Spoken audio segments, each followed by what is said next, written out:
Well, the Diamondbacks had the ABS challenge system on their side today, but unfortunately their bullpen coughed up a lead in yet another close game, and the Diamondbacks lose today to the Mets in extra innings by a score of 4-3. We are talking all about it. Don't you go anywhere.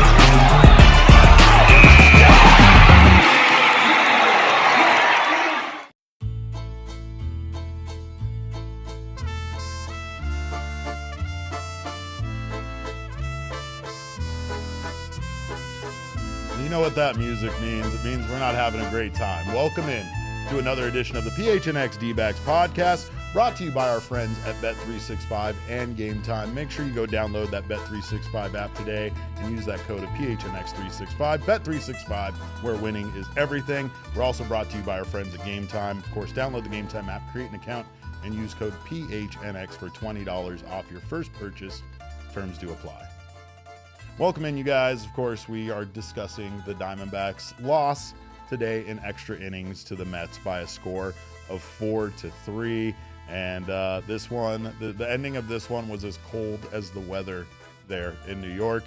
Due to the weather, the Diamondbacks had to, and the Mets had to move this game up from 4:10, which was, or our time, 7:10 Eastern time, to 4:10 Eastern time. And 1:10 our time here locally. And it seemed like the later that this game went, the less offense was actually going to score. Unfortunately, the Diamondbacks bullpen couldn't take advantage of that and win this one today. The Dbacks did have a lead, and it's yet another close game. They were up 3-2 for the majority of this one, thanks to an ABS challenge going their way and kind of changing the game overall here. But of course, there's so much to talk about in this one that I don't really want to talk about, Damon. I don't really want to talk about. The game got moved up, and the Mets, by the way, couldn't even give away tickets, as you could see by the attendance there in New York. And when I say that, there was an actual tweet here from the New York Mets where they were offering up free tickets for today's game and tomorrow's game due to the cold weather that they were having. I can't imagine. Because I lived most of my life in Arizona, I can't imagine anything being canceled due to the cold. Seriously, I mean, especially right now with how hot it is in Arizona and how hot it's been, to like think of another place being like, it's so cold here. Yeah. You're like, what? Yeah. That's a possibility? I don't know what that means, Damon. But overall here, the bullpen, like I said, they blew things late in this game. I made a Johnny Lasagna meme, and we were looking forward to getting a lot of mileage out of that one. Unfortunately, ever since I made it, that the lasagna's been burnt. It's overdone. It's overdone. It's been being served cold for sure. But again, the story in this one definitely is that an ABS challenge proved to be huge for the Dbacks, and it helped them gain a 3-2 lead over the Mets. But a lack of any other offense in this game, and 2 late runs allowed by the bullpen, including one in the bottom of the 10th, led to this game being what it was. I will say this, though. There were a lot of problems in this game for the Diamondbacks, and it's not just the bullpen they're late. Obviously, the offense has I have so many questions about what is going on with the offense and how Ildemaro Vargas is the Diamondbacks' best offensive player right now. But the Dbacks were not sharp defensively early in this one, and that led to runs scoring for the Mets that made the difference in this game, considering that it was tied at the end of it and we went into extra innings. Nolan Arenado made a huge defensive mistake in the first inning, and with 2 on and no outs, he clanked a ball that was hit by Jorge Polanco off his glove that could have been a double play. Instead, we end up with bases loaded and no outs. And I mean, credit to Zac Gallen. Zac Gallen had some good stuff going for him today, including his cutter that he doesn't normally use a ton. But he was able to get out of that inning with only allowing 1 run to score on a Brett Beatty sac fly. And then you also have the very next inning, I believe, Corbin Carroll misplaying a ball in right field hit by Francisco Lindor. He ended up getting a throwing error on that play due to the missing the cutoff man, and Francisco Alvarez had no problem running through the stop sign put up by the New York Mets third base coach to come around and score, putting the Mets up at the time 2-0. But there was some good defense as well, right? You got Ildemaro Vargas flashing some leather at first base, and once again proving he can do it all.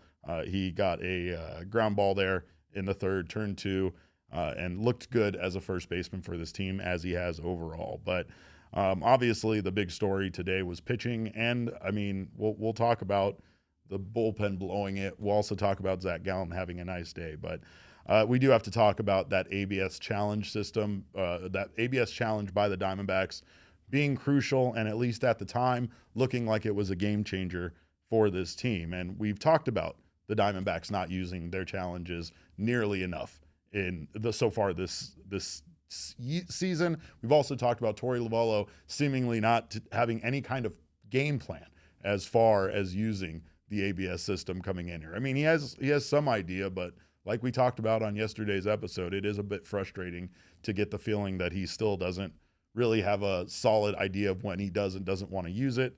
And, again, overall that was seemed like a missed opportunity, right, for this team. But the ABS today proved to be very valuable. The Diamondbacks end up, ADC, Adrian Del Castillo, ends up coming up with a huge challenge there that, like I said, it completely changed the game for the Diamondbacks in the 5th inning. It was bases loaded with 2 outs, ADC at the plate. He ends up striking out, which would have ended the inning, and it was on a called strike 3.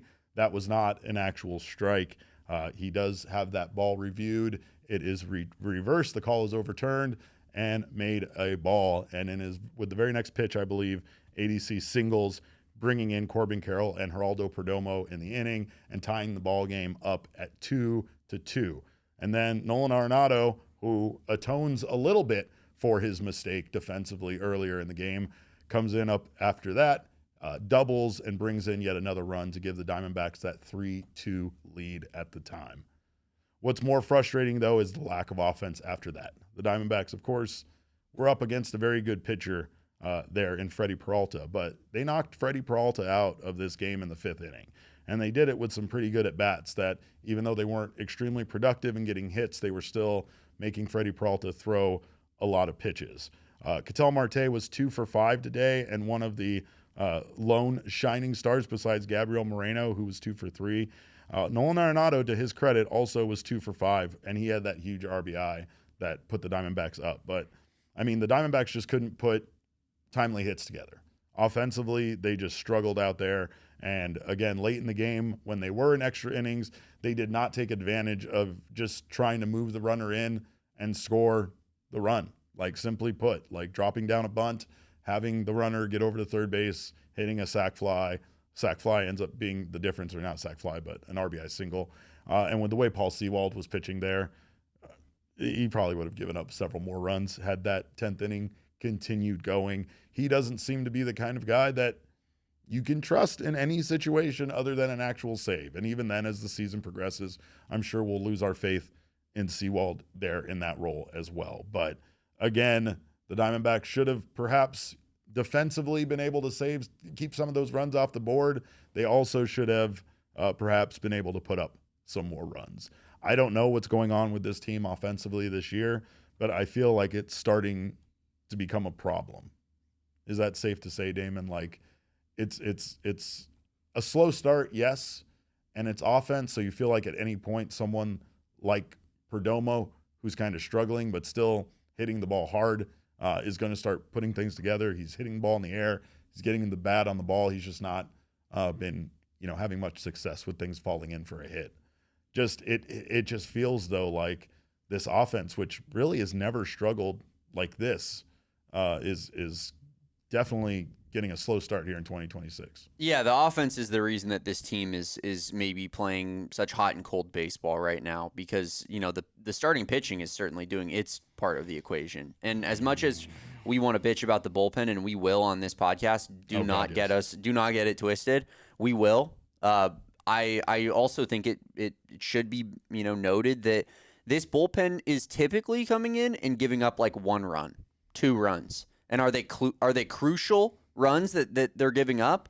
Yeah, Jonathan Loaisaga has done it, 2 outings in a row. Sewald's had a couple of bad outings now as well, but it's usually because the offense is giving the defense and the pitching zero, actual ability to like feel like they're working with a lead. And this offense has been really bad to start the year, which, I think when you look at the build of this team, kind of unacceptable. You knew the bullpen was going to be bad, so you expect it.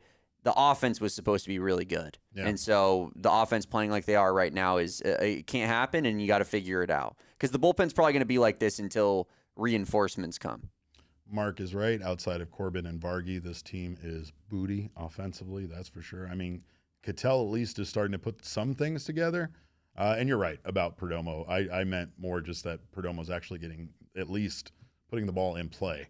And you feel like things are going to change for him, but he's still hitting 162 with a 535 OPS. Ketel Marte is finally over 200 at 209 with a 603 OPS, but not what you expect. I mean, some guys, again, are putting things together, and Vargas continues to contribute. He was one of the shining, points of this game and has been, even though, again, he was just 1 for 5 himself today. So it wasn't like he did anything crazy. He had a bunt single and did prove that he can get on base when he needs to. But the Diamondbacks didn't, they had, 3 walks today. They didn't put a lot of pressure on the Mets as far as getting base runners on and, again, making pitchers pitch out of the stretch. It wasn't like they were putting together multiple hits. And that 5th inning there was the one time where they really were threatening. Overall, they were 2 for 10 with runners in scoring position.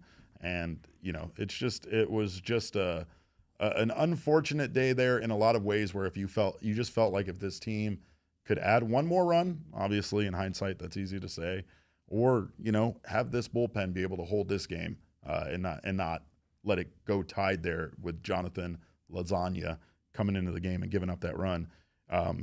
This game feels much better. You feel like the Diamondbacks once again, win a close one, and at least there's that this season, right? But even with winning close games, you still have to be concerned about the Diamondbacks' lack of offense and their inability to really put anything together. They've been facing some tough teams and some tough pitching.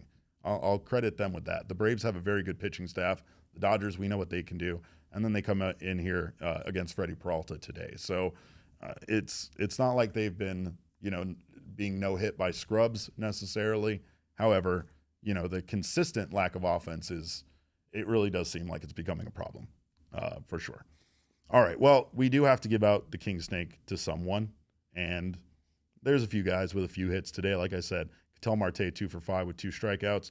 Gabby Moreno 2 for 3 today with a walk. He seems to be putting things together nicely. Arenado, like I said, 2 for 5. He had that RBI, made up a little bit for his mistake there. But none of those guys are getting King Snake because today King Snake is the ABS Challenge System. Not Adrian Del Castillo, nobody else, just the ABS Challenge System. Diamondbacks were 1 for 2 today on challenges, 3 hits because of that challenge, and 2 RBIs scored. Player of the game, not a player. Player of the game, not a player. That's always a good sign. That's always a good sign that your team played really well. Yeah. I mean, 2BMC brings up the best point. I guess this is the conversation we've been having entirely too many times about this team. Expecting this pen to hold a 1-run lead for 4+ innings is a bit unreasonable. Yeah. And it does feel like the Diamondbacks have been asking their bullpen to do that entirely too much. And then we get mad at the bullpen and we say they blew it because they did. It's not to say they didn't, but it's also to say, man, it would be nice. I'm sure this bullpen would appreciate maybe a little bit of a cushion every once in a while. And the Diamondbacks offense just has not been able to give that to them.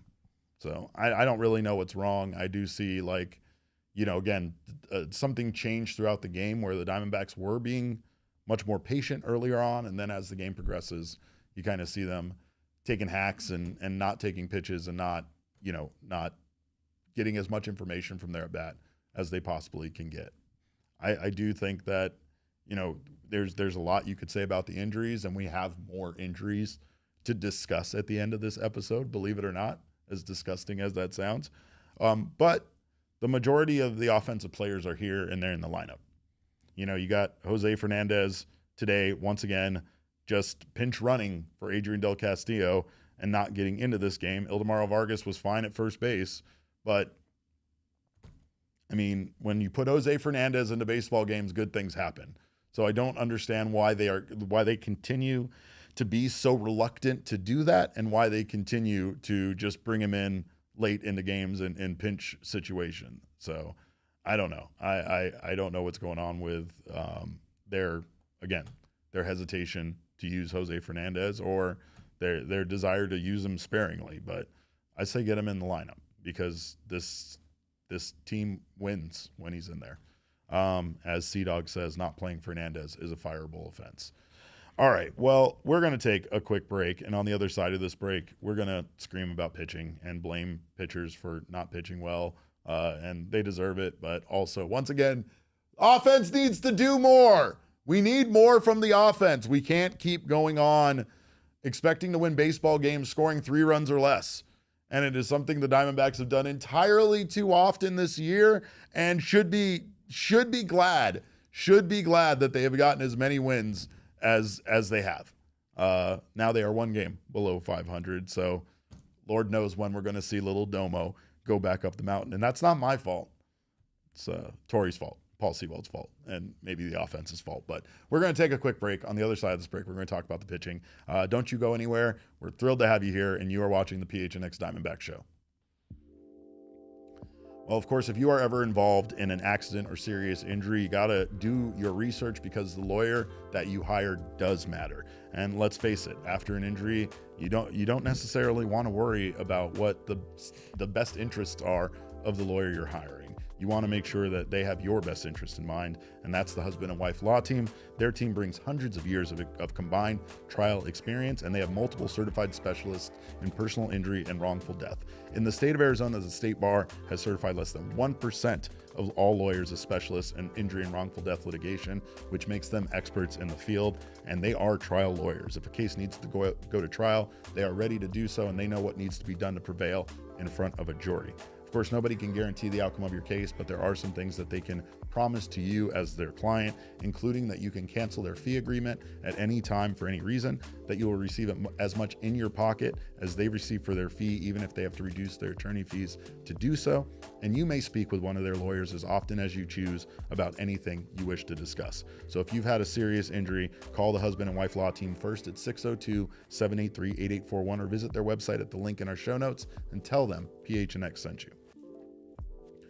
And it is almost time for Gila River Resorts and Casinos to be giving away their fabulous Corvettes, 4 of them at 4 casinos. And you could be one of the winners that takes home that beautiful car. Drive into excitement right now with the fabulous Corvette giveaway running through April 24th.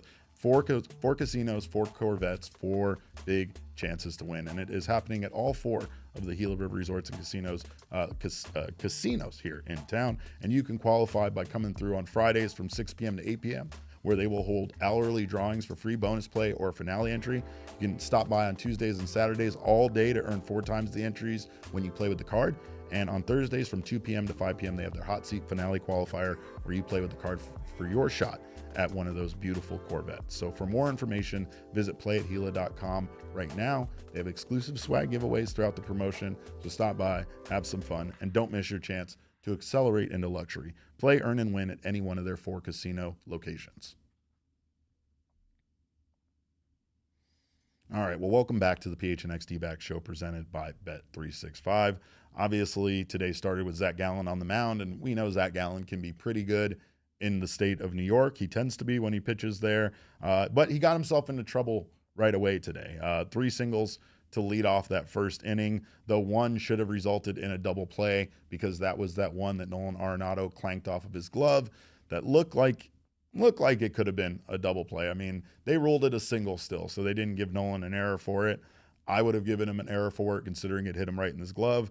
And again, he's one of those players that you feel like, you know, he makes stuff like that look easy typically. So just might be my bias there. But He really did put them in a bad position there early on. But luckily, Gallen did a great job of battling back and limiting the damage in a bases loaded, no out situation to just 1 run. And he went really cutter heavy in this outing early on, which is something that he really hasn't used much this season. They talked about it on the broadcast there. But he did still come back to using his four-seam fastball. I believe we have his pitch chart here, but he did end up using his four-seam fastball 29% of the outing. His cutter his usage went way up there with the cutter, 23%.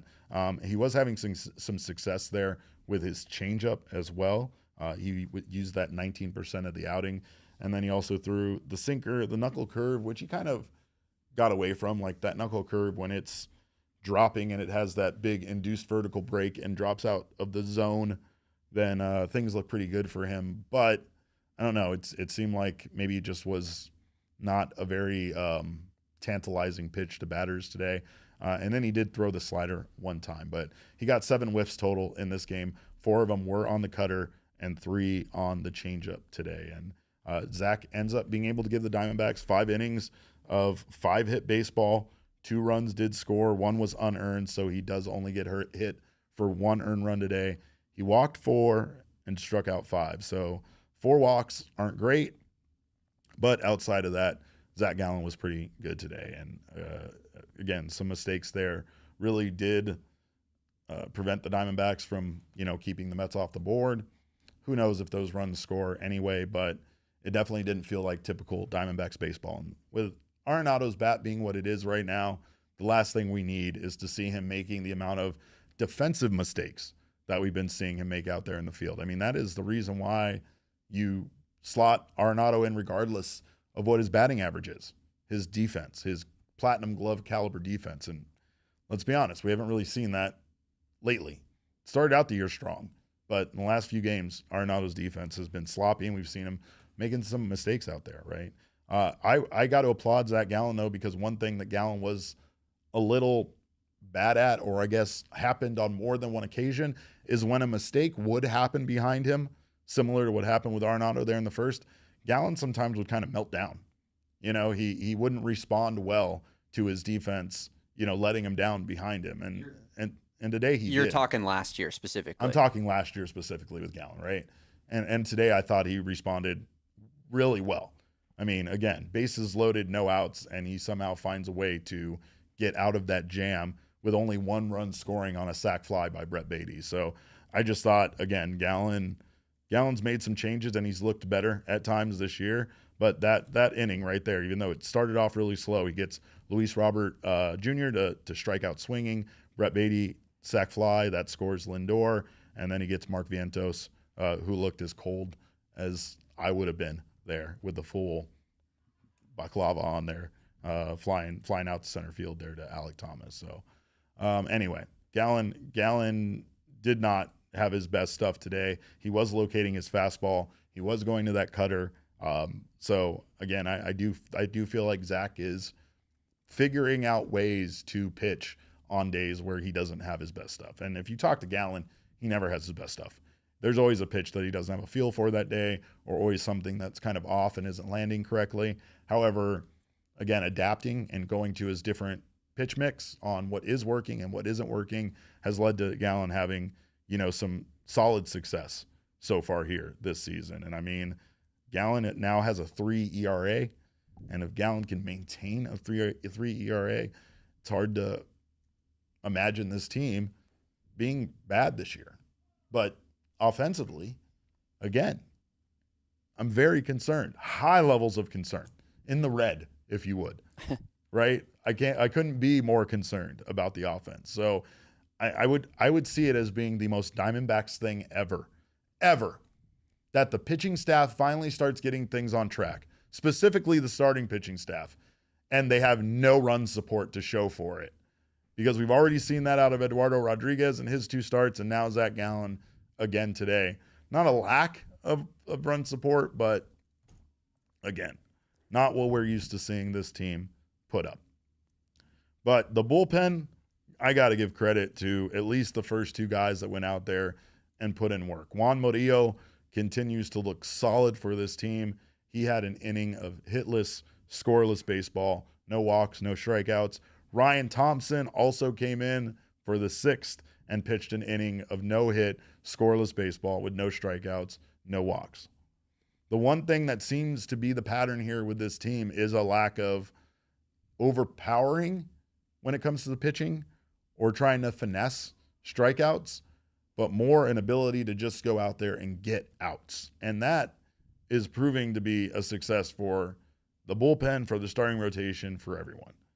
But just when you think, you can count on a guy in this Diamondbacks bullpen, you suddenly can't. And that would be the case with Jonathan Loaizaga, a.k.a. Johnny Lasagna, who came into this game in the 8th inning, and once again for the 2nd game in a row, could not hold a lead, blows the game with allowing an earned run there. He gave up 2 hits, 1 earned run. He did strike out 1.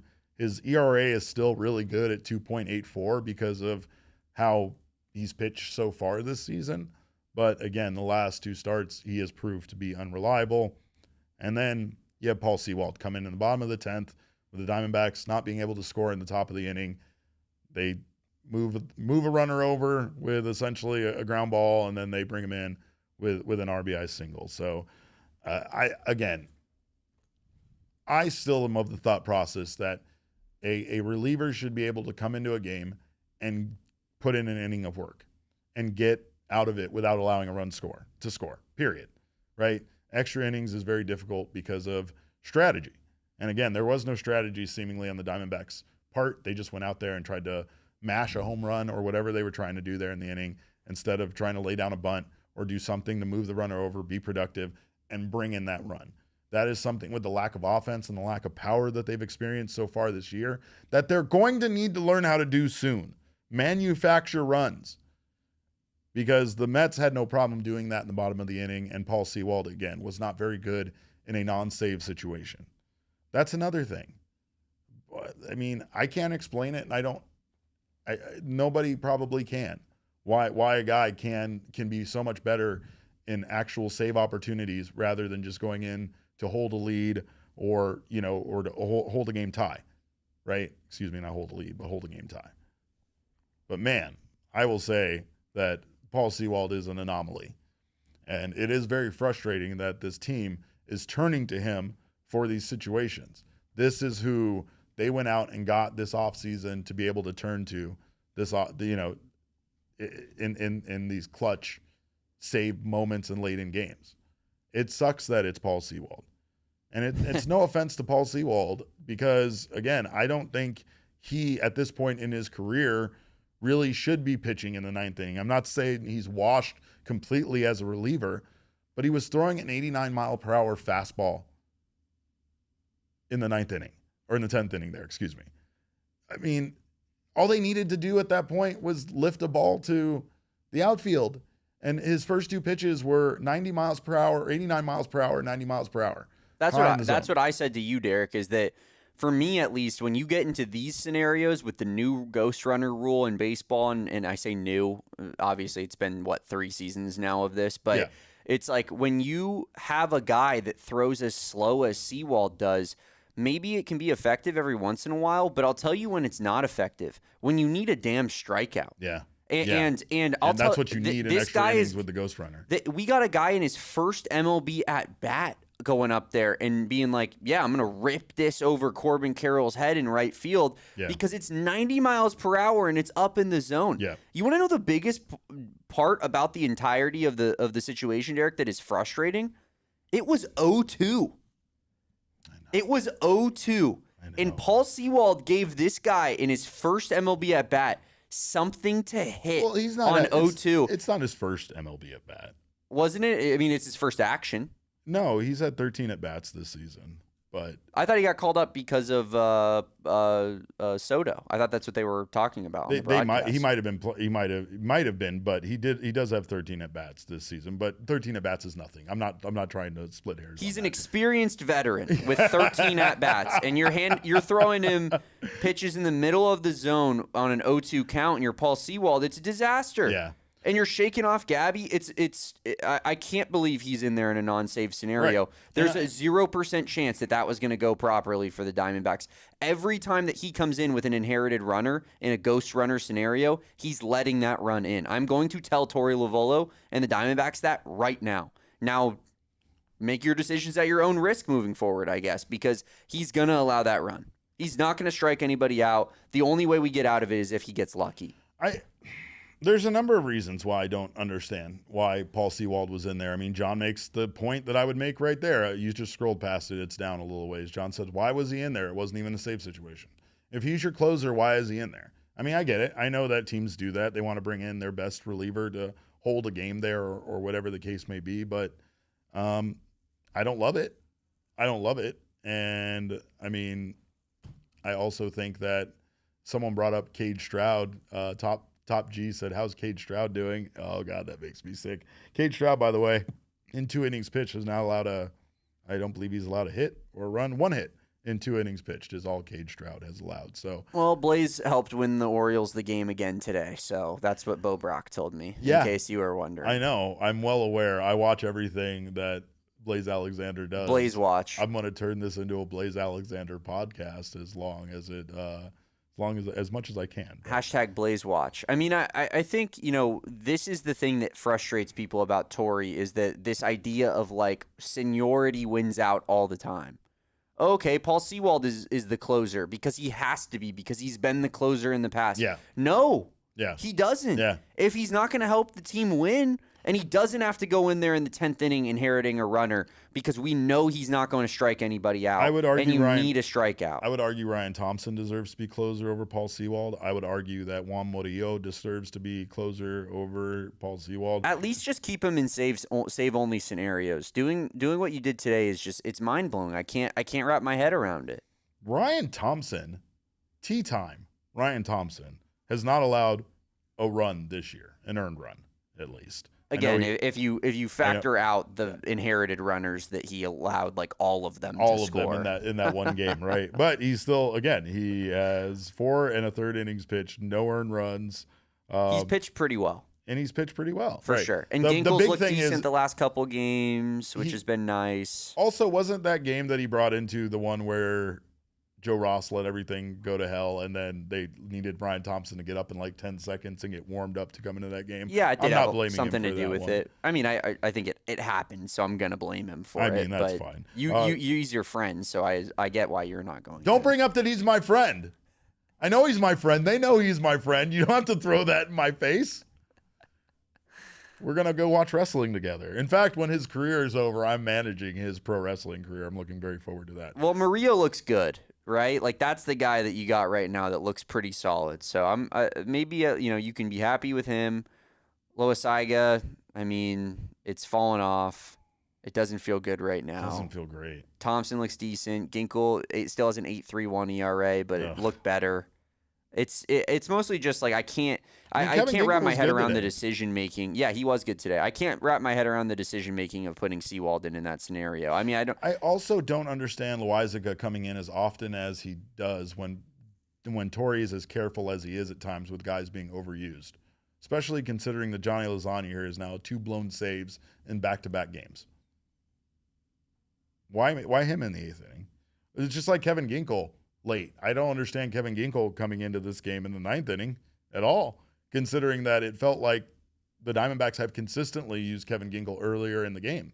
So instead of turning to him, or maybe it was matchups, but I don't know if it's matchups because they don't have any left-handers. They're all righties. I don't even know if matchups. Matchups maybe how they've handled certain guys in the past, but I think Ginkel. There's not a lot that makes sense to me now. His outing before was also in pretty high leverage, was it not? Yes. Yeah, but he didn't do well in that. Well, his last one was the Ryan Nelson outing when things started to go bad for Nelly, and they brought him in to get 1 out, and Ginkel just kind of blew up there. Maybe there might be an outing in between. I think there might be. Okay. Yeah, I think that was his second to last outing, or third to last outing, I should say. But that's what I'm saying. He looked awful then. He did. He was being used earlier, and the Diamondbacks respond by putting him into 2 high leverage situations, and he's been good in both of them. Yeah, he got a hold against the Braves in that 6-5 10-inning game, the walk-off, and then of course this one as well. So he's had 2 straight pretty high leverage, decent outings in a row here. Ugh. It just sucks, and this game felt very winnable. It's not the worst bullpen ever. That's the thing. It's not. It just, I mean, this one I'm going to have to agree that there was some management mistakes, and Torey didn't do a good job of utilizing guys at key times when he should have. I mean, I still don't understand going to Johnny Lasagna there in that particular instance, but also this is a guy that had a sub-2 ERA before giving up the run that he gave up today. So I guess hindsight's 2020, and it's easy to say that. It just feels like, once again, they tend not to, or they're trying very much not to overpitch their guys in their bullpen. Andrew Hoffman, meanwhile, has been stellar, and I haven't seen much of him. Jose Fernandez also should have been in the lineup today, period. I don't care if he goes 0 for 5. Jose Fernandez needs to play as much as possible, and the Diamondbacks made a roster move today that seems like it's going to perhaps keep him from getting as much playing time as you thought he would right now with the injuries the Diamondbacks are experiencing. But we have more to get to from this game, even though we don't really want to. Nobody wants to talk more about this loss. But we're going to talk a little bit about the numbers from this game on the other side of this break. So don't you guys go anywhere. You're watching the PHNX Diamondback Show. Well, we can all use some help when it comes to managing our energy bills.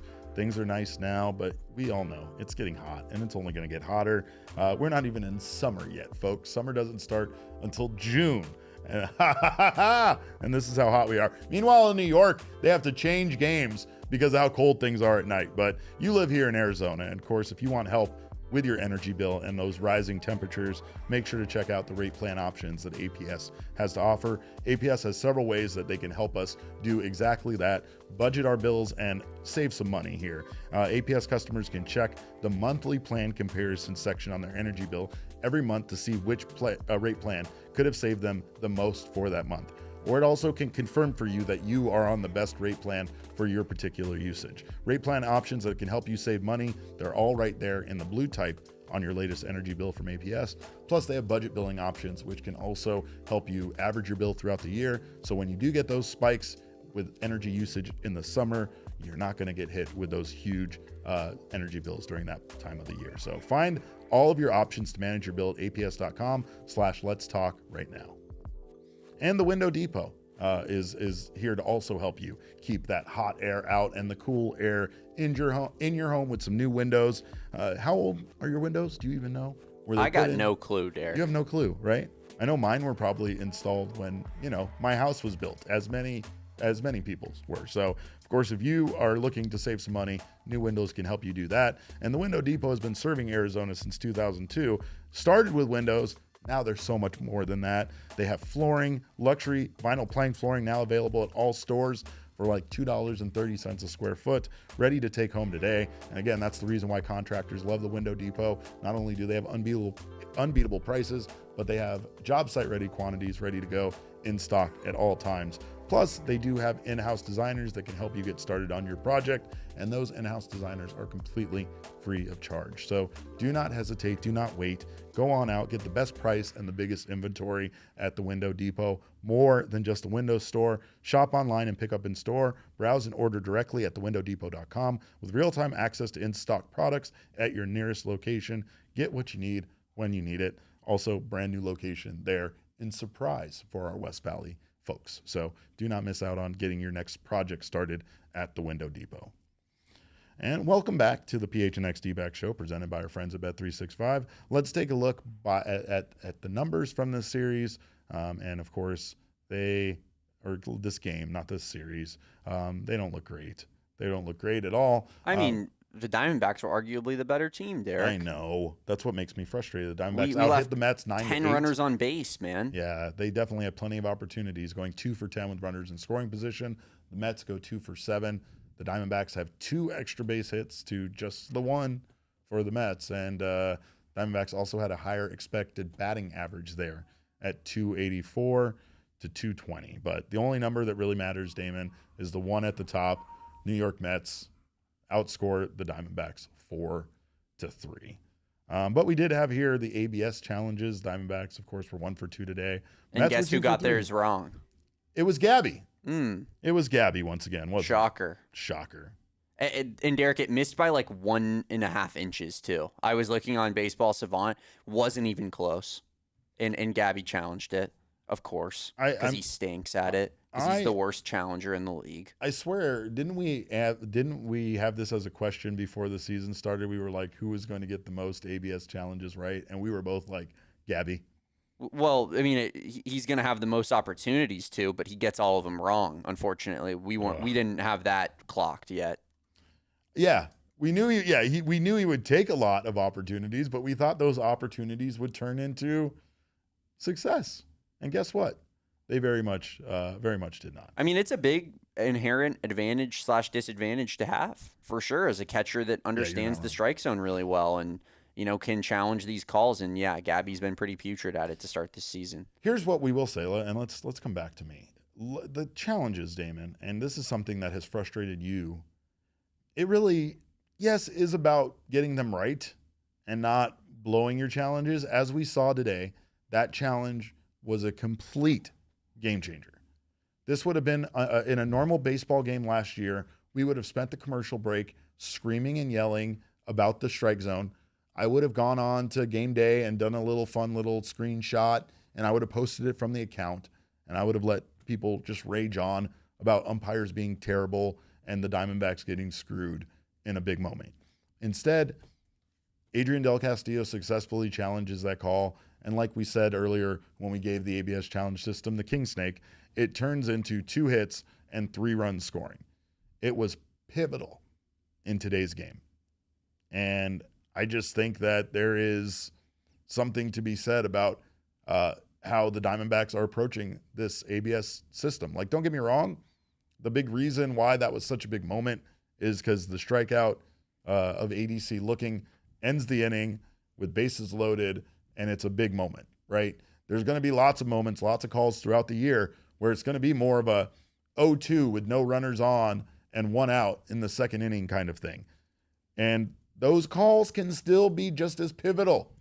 I know the Diamondbacks want there to be high leverage. They want there to be stakes. They want the call to have a big impact on the game. But I think their hesitancy here to use the ABS challenge system is going to be a problem as the season progresses, and hopefully that's something that changes. Hopefully what we see is Torey Lovullo adapt to the usage of this and increases it regardless of the success rate. What we need to see is the Diamondbacks use more the challenge system more.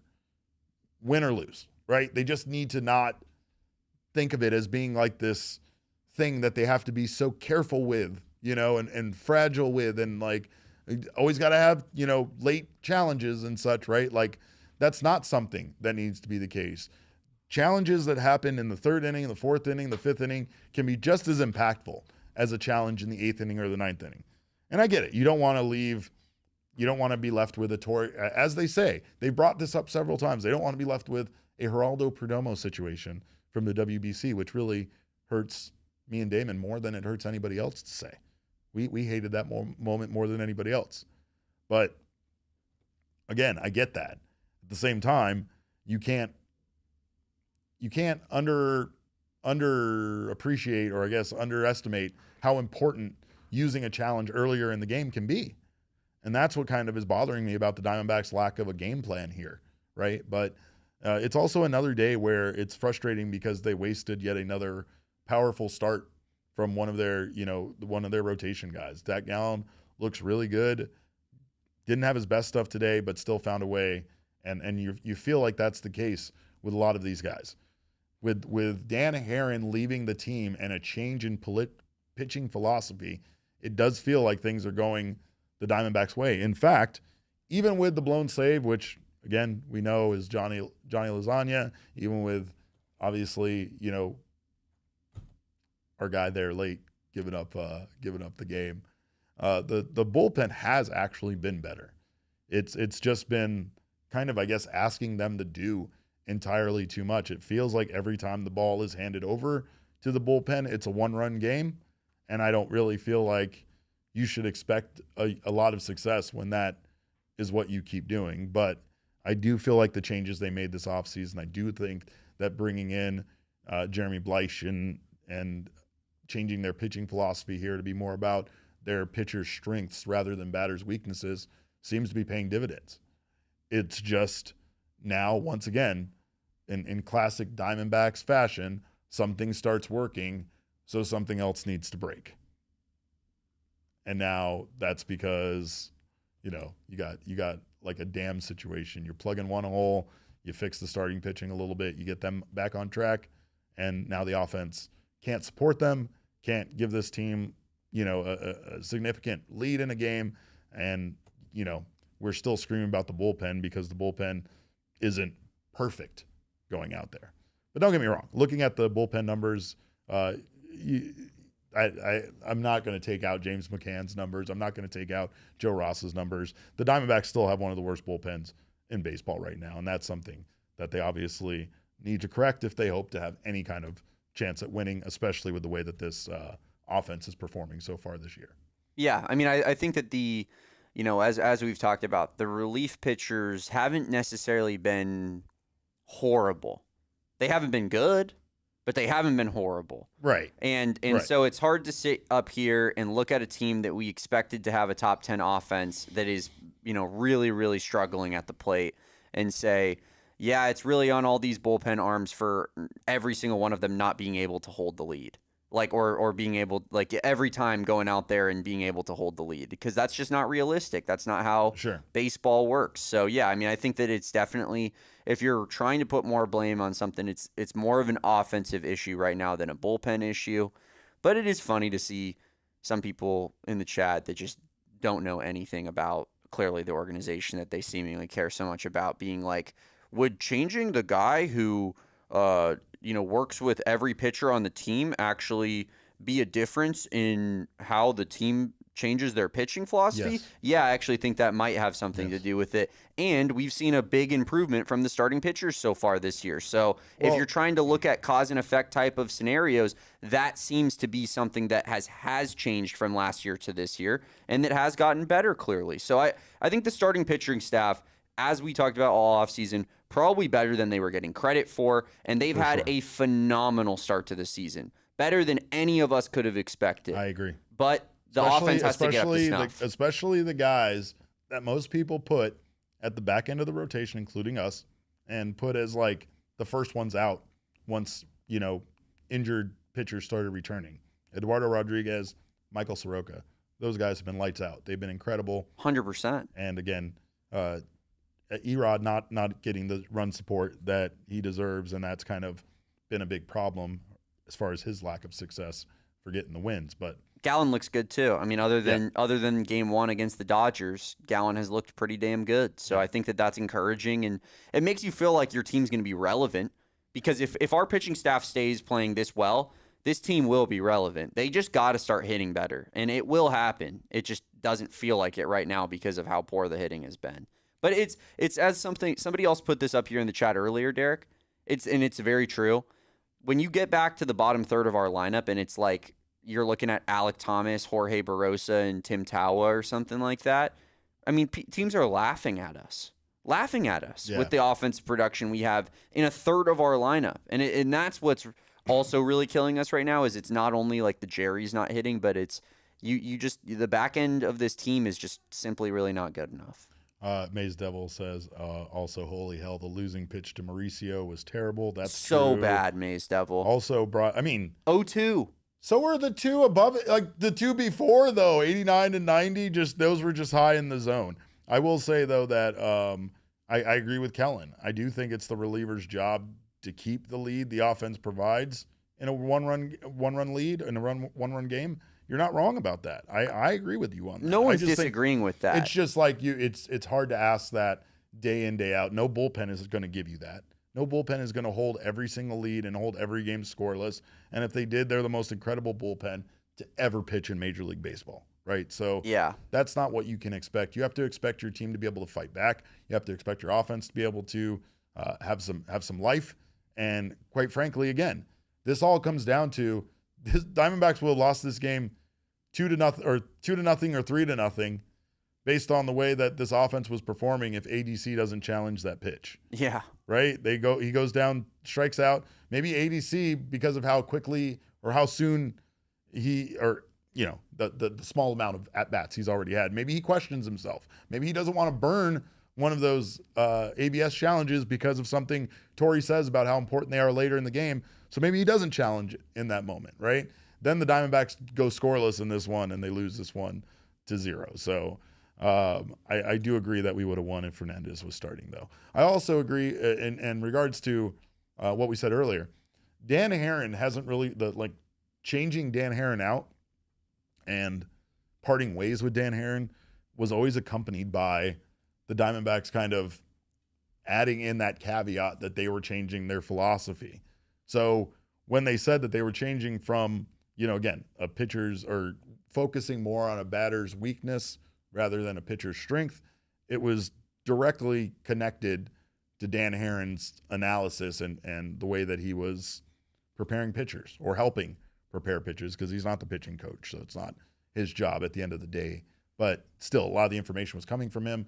They trusted Dan Herron, who's been with the team for a while, and just felt like it was time for a change, especially bringing in, the pitching director for the Pirates and Jeremy Bleich. But overall, I think that the pitching has improved, and I think that their change in strategy has lent to that.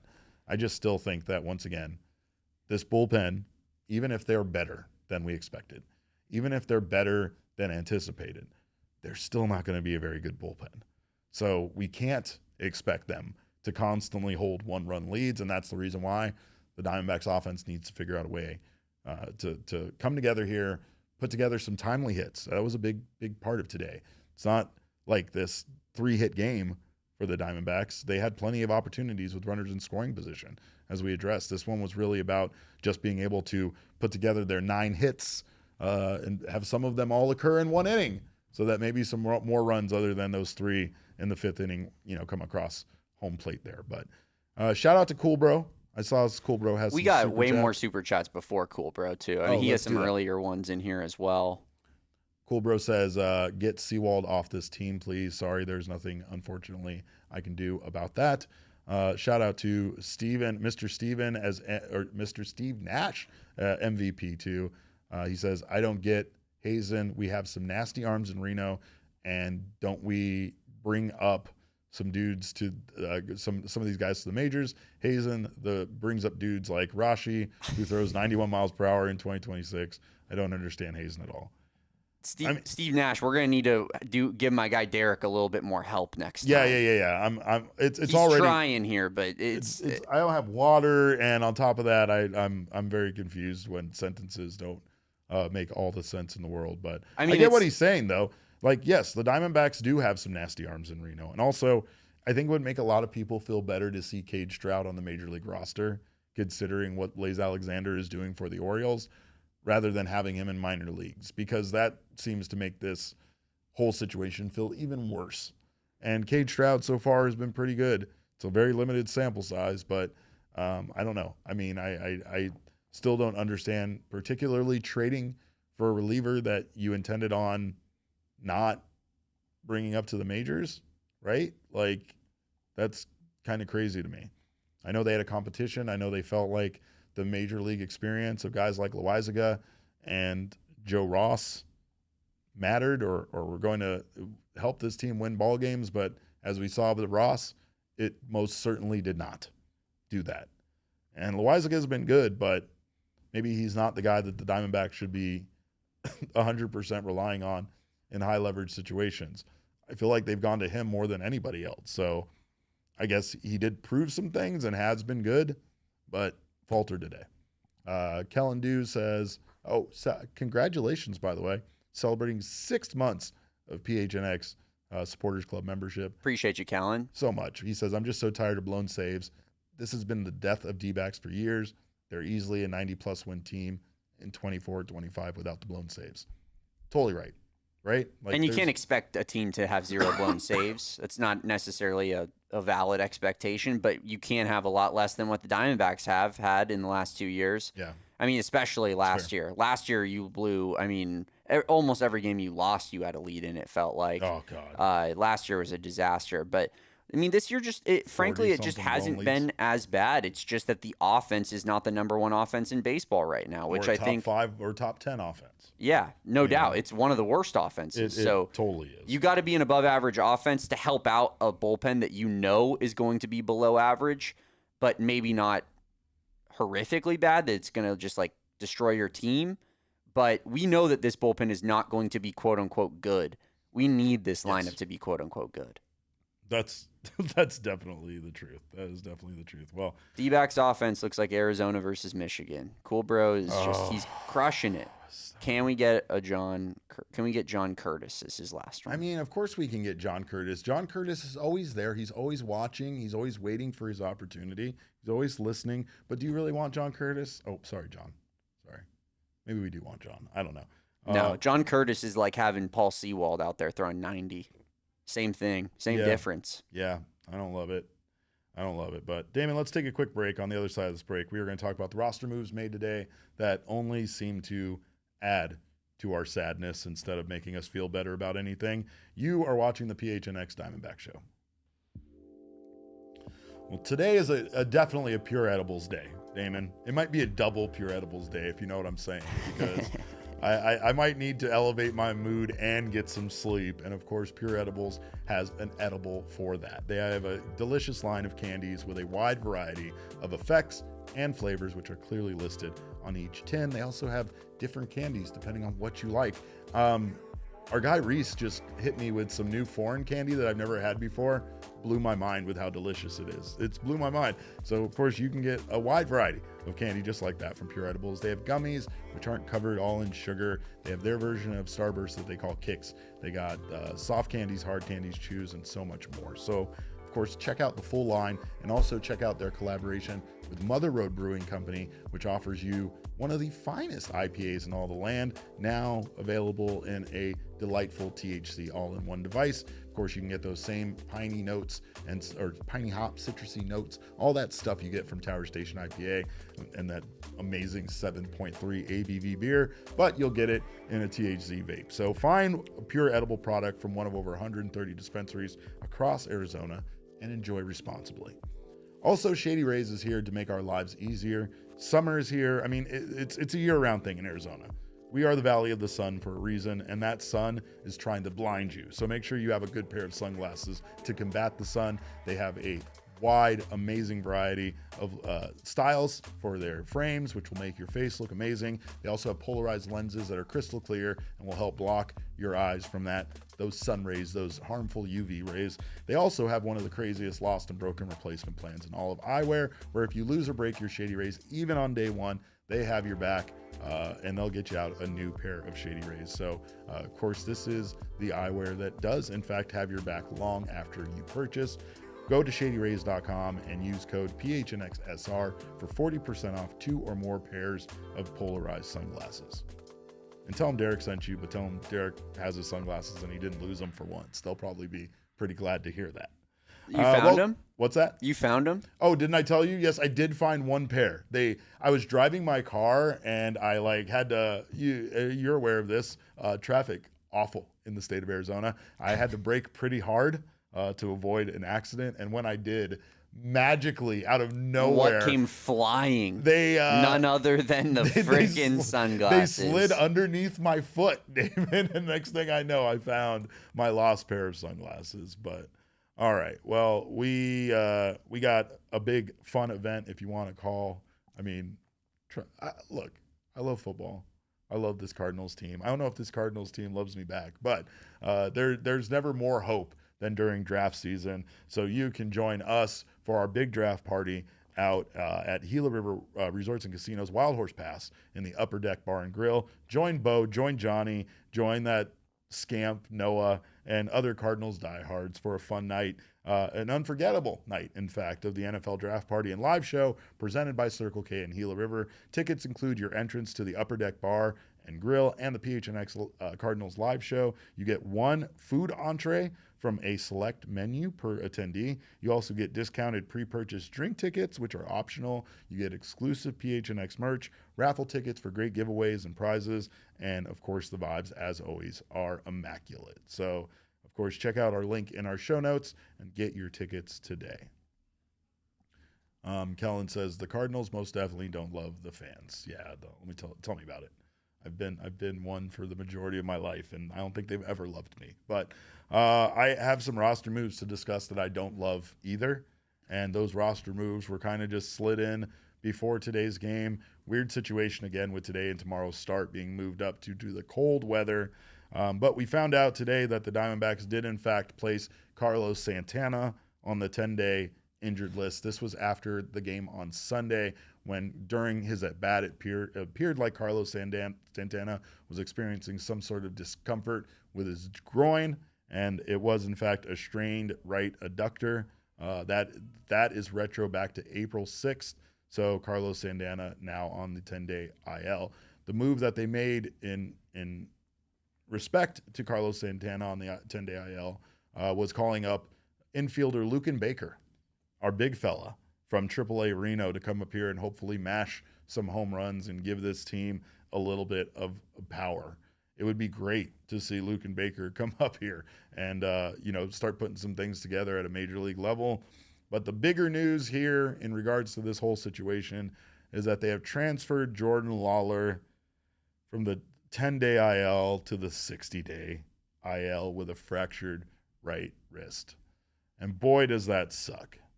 Because, of course, the initial x-rays said that he did not have a broken wrist and everything was fine. Initial x-rays were negative. Then they get a CT scan on his wrist that shows a hairline fracture there in his wrist. We are told it was the best case scenario for Jordan Lawlar, but unfortunately, due to the nature of healing and also due to the nature of once his hand is healed and he can resume baseball activities, he's going to have to start swinging off of a tee and almost starting his season all over again as far as his progression to getting back to hitting in Major League Baseball games. They had to put him on the 60-day IL. And so I think we were hearing 4 to 6 weeks initially. Now that looks like it's going to be more like 8 weeks to 10 weeks. That sucks. Luckily, the Diamondbacks do have Lourdes Gurriel returning soon, but this just feels like this is the fate that we're damned to, that this organization is damned to. Just as much as we can sit here and look forward to returning guys from injury, look at how many players the Diamondbacks have already lost this year. Corbin Carroll due to a hand injury, Merrill Kelly due to a back injury. You got Pavin Smith lost now due to injury. You have Carlos Santana lost due to injury. I mean, it just keeps adding up. It just keeps adding up, and it just sucks, right? So it doesn't feel great. It doesn't feel as bad as it did last year, considering the importance of pitching. However, it's just unbelievable that the two guys the Diamondbacks expected to platoon at first base, both gone. And you also don't have your converted outfielder who essentially was put there due to an injury to another one of your outfielders. Just can't ever. It feels like we can never get out of this particular injury hole that we're in. And man, I would love to see it. But anyway, that's all we got for you guys today. We appreciate your time so much. Hopefully we don't have more roster news or more injuries to discuss. And hopefully the Diamondbacks can find their bats there in a very, very cold New York City. Maybe the earlier time might be when they need to score. Like, try to get your runs in the first, second, and third innings before things get cold. But we thank you guys so much for your time. We appreciate you. We'll be back again tomorrow with another post-game show. In the meantime, you can follow us on social media. I am at Cap_Caveman with a K. Damon is at Damon Dog with a DAWG, and we are all Damon's dogs, no matter what studio we're in. Bark, bark. Our show is at PHNX_Dbacks, but as always, all roads lead to PHNX_sports on Twitter, Instagram, and Facebook. Thank you guys so much for stopping by. We love you. We appreciate you. We'll see you tomorrow. Until then, have a wonderful evening. Behave yourself. Peace of Yoshi. And remember, kids, baseball is fun, but it's so much more fun when the ABS challenge system helps you win a baseball game and your bullpen doesn't lose it for you. We got one more super chat, sorry, from Cool Bro, who always keeps us on our toes. We actually forgot Cool Bro's super chat the other day where he wanted me to talk about how ASU won the series against U of A. So I'll give him that right here. And then, of course, for the Cardinals, lower the ticket prices, hashtag CM Punk. CM Punk is always trying to fight on our behalf. Not really. Sorry about that, Derek. I didn't mean to steal your flow there. No, you're fine. You're fine. But, of course, it still applies, and he's not wrong about that. So, again, we appreciate your time. We thank you guys for joining us. And remember, kids, baseball is fun, but it's so much more fun when you lower the damn ticket prices. We all silly like the mayor.